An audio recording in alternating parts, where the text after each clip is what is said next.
Hi అండి. ఈరోజు morning అయితే సుబ్రహ్మణ్య స్వామి గుడికి వెళ్ళాలని నిర్ణయించుకున్నాము. ఇంకా అన్నట్టుగానే స్నానాలు అవి చేసేసి ఇల్లు వాకిలన్నీ కడుక్కొని సుబ్రహ్మణ్య స్వామి గుడికి అయితే వెళ్ళాము. వెళ్ళే దారిలో ఇంకా దేవుడు ఊరేగింపులు అయితే జరుగుతున్నాయి. డాన్సులు కూడా వేస్తున్నారు. మార్నింగ్ అలా రెడీ అయ్యి వాళ్ళు డ్యాన్సులు వేస్తుంటే చాలా బాగుందండి.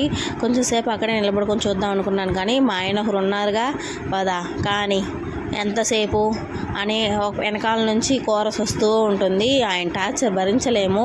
ఇంకా సుబ్రహ్మణ్య స్వామిని అయితే లోపల దర్శించుకొని మనస్ఫూర్తిగా తిరిగి వచ్చేటప్పుడైనా తీసుకుందామంటే మళ్ళీ అదే డైలాగ్ వేస్తారు, పద కానీ మళ్ళీ ట్రాఫిక్ జామ్ అయిపోతుంది, ఎంతసేపు ఇంకా పద. నాకు ఆయనలో నచ్చింది అదే అండి. రెడీ అవుతున్నా కానీ పద ఎంతసేపు అంటారు. ఎక్కడికి వెళ్ళినా అయిపోయిందా ఇంకా పద అంటారు. ఇదే అండి నాకు నచ్చింది. మనస్ఫూర్తిగా ఏది చేయనివ్వరు, చూడనివ్వరు.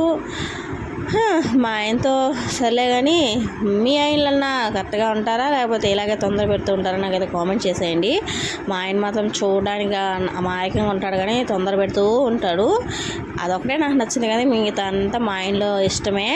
పద అంటాడు. షాపింగ్ కూడా ప్రశాంతంగా చేసుకోనివ్వరు. నేను ఏదో ఒకటి తీసుకొచ్చేసి ఇంటికి వచ్చి మా ఆయన్నే తిడతాను అనమాట, నీ వల్ల ఇలా చేశానని. అంతే అండి. వీడియో మీద లైక్ చేసుకోండి. బాయ్.